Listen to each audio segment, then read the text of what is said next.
बहुत बहुत धन्यवाद आप सभी मीडिया कर्मी को। ये हमारा SC/ST समाज का शक्ति प्रदर्शन है। अभी आपने देखे होंगे कि भारत के सर्वोच्च न्यायालय द्वारा जो SC/ST का जो आरक्षण था उसका उपवर्गीकरण किया गया, साथ में क्रीमी लेयर लाया गया है। तो ये कहीं ना कहीं जो सरकार में सत्ता में जो सरकार है, ये भाजपा सरकार, वो सीधे SC/ST के आरक्षण पर हमला नहीं करते हुए सुप्रीम कोर्ट के अपने दबाव में ला करके उनकी जो आरक्षण थी उस आरक्षण को बंदरबाट करने का काम किया है, उन समाज को कमज़ोर करने का काम किया है। इससे यह सीधा हम लोग को समझ में आता है कि जो हमारा SC/ST का समाज जिसमें एकता थी उसको खंडित करने का काम किया है, उसको बांटने का काम किया है। ये हमेशा से इतिहास रहा है। ये जो भाजपा और RS के जो समानती सोच है, जो तनाशाही रवैये हैं, वो तनाशाही सोच के साथ जो जिस देश को चला रहे हैं, माने कि इस देश में उसका हमेशा साजिश रहा है कि फूट डालो और राज करो। तो आज हम लोग को समझ में आ रहा है कि वही एक बार फिर से अंग्रेज का जो रवैया था कि फूट डालो और राज करो, ये भाजपा ने अपना लिया है और हमारे समाज को बांट करके इस देश पर सत्ता काम करना चाहते हैं, पुनः बिहार में सत्ता काम करना चाहते हैं। इसलिए उस निर्णय के खिलाफ में हम आज पूरे फतेहपुर के SC/ST OBC के समाज एकजुट होकर के सुप्रीम कोर्ट के खिलाफ और भारत सरकार के खिलाफ अपने नारे को बुलंद कर रहे हैं, अपने आवाज़ को बुलंद कर रहे हैं, हम अपनी मांगों को बुलंद कर रहे हैं।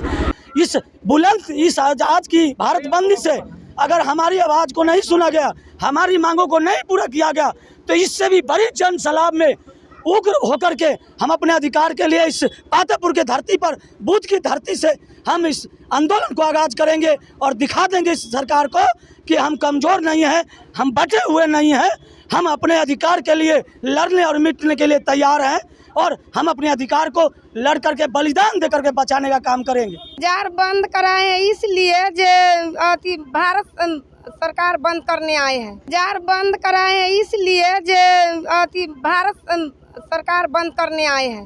ई जब हतन नरेंद्र मोदी से हमरा सके बहुत दलित लोग सके दिक्कत देते हैं, उसी कारण आए हैं बंद करवाने। अच्छी दुखिया है, ये नरेंद्र मोदी हमको से कुछ करने नहीं चाहता है, तो क्या करेंगे, मैं मर जाएंगे खाने के लिए।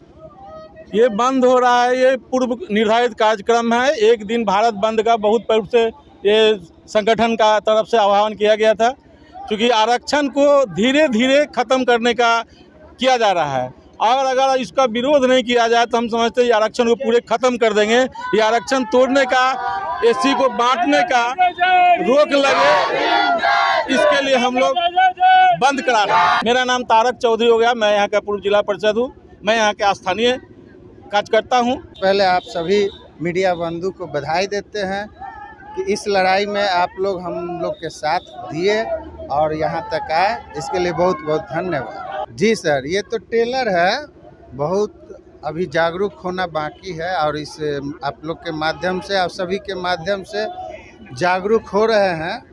अगर क्रिमिनल लेयर जो है वर्गीकरण खत्म नहीं करती है सरकार, उनका कहना है सुप्रीम कोर्ट ने बहाल किया, आपके पास अधिकार है, बिल ला के उसको पलट दीजिए। मानेंगे कि हाँ मोदी सरकार गरीब के हितों की बात करती है, रक्षा करती है। इसलिए आप सबके माध्यम से ये बताना चाहते हैं, अगर इसको वापस नहीं करते हैं तो पुरजोर इसका पूरे देश में इससे कई गुना ताकत के साथ हम लोग लड़ाई लड़ेंगे और हम लोग का लड़ाई निश्चित रूप से सफल होगी। मैं उत्तम कुमार, ग्राम पंचायत राज डढ़ुआ का वर्तमान मुखिया हूँ। सबसे पहले तो मैं आपके चैनल को बहुत बहुत धन्यवाद देता हूँ। हम एक ही बात, जितने भी हमारे समाज के SC/ST OBC और अति पिछड़े के लोग, किसी से भीख मांगने नहीं आए हैं। हम बाबा भीमराव अंबेडकर जिसके द्वारा सरकार बनाया जाता है, संविधान के सरकार राज कर रही है, चाहे केंद्र सरकार हो चाहे भारत सरकार हो, उसी संविधान में हम लोगों को नौकरी से लेकर सरकार तक आरक्षण दिया गया है। उसको जो सुप्रीम कोर्ट का जो निर्णय आया है, भारत सरकार का जो नीति है, कि राज्य सरकार को जो नीति है धीरे धीरे इस आरक्षण को समाप्त करने का, इसके लिए हमारे लोग उठे हैं और हमारे लोग चक्का जाम, रोड जाम, दुकान सभी बंद करने का जो नौबत आया है। इतना ही नहीं, हमारे लोगों में सरकार बनाने का और सरकार को हटाने का भी दम रखते हैं पूरे भारत में। मेरा नाम विश्वनाथ पासवान, पूर्व लोजपा के प्रखंड अध्यक्ष पातेपुर। हम भारत बंद इसलिए कर रहे हैं, सर्वोच्च न्यायालय द्वारा जो 1 अगस्त को दिया गया था क्रीमी लेयर और SC/ST में वर्गीकरण, इसी को वापस लेने के लिए हम लोग भारत बंद कर रहे हैं। आखिर भारत बंद करने से क्या फायदा होगा? भारत बंद करने से यह होगा से वहाँ पर केंद्र में और सुप्रीम कोर्ट में वहाँ आवाज़ पहुँचेगा और वहाँ पर सरकार है जो इसको निर्णय लेके अपना वापस करेगा। अगर निर्णय वापस नहीं होगा फिर क्या करेंगे? इससे भी और बड़ा आंदोलन होगा, इससे भी बड़ा आंदोलन और इससे भी बड़ा आंदोलन होगा। केंद्र सरकार को हिला के रख देंगे। सरकार हिला दीजिए। हाँ, सरकार हिला देंगे। बांग्लादेश जैसा न बताएगा, बांग्लादेश जैसा न बताएगा, बांग्लादेश जैसा न बताएगा। प्रधानमंत्री को घेरा जाएगा, भारत के प्रधानमंत्री को देश छोड़ के भागना पड़ेगा। क्या हमारे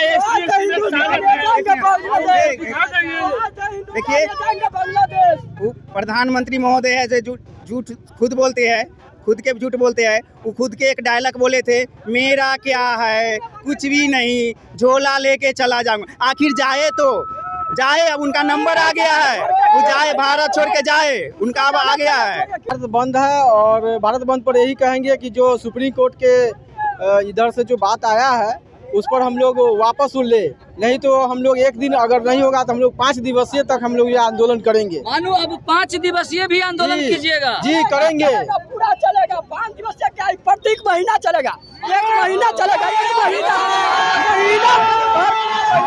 इलेक्शन वापस नहीं हुआ तो पूरा महीना चलेगा, पूरा महीना।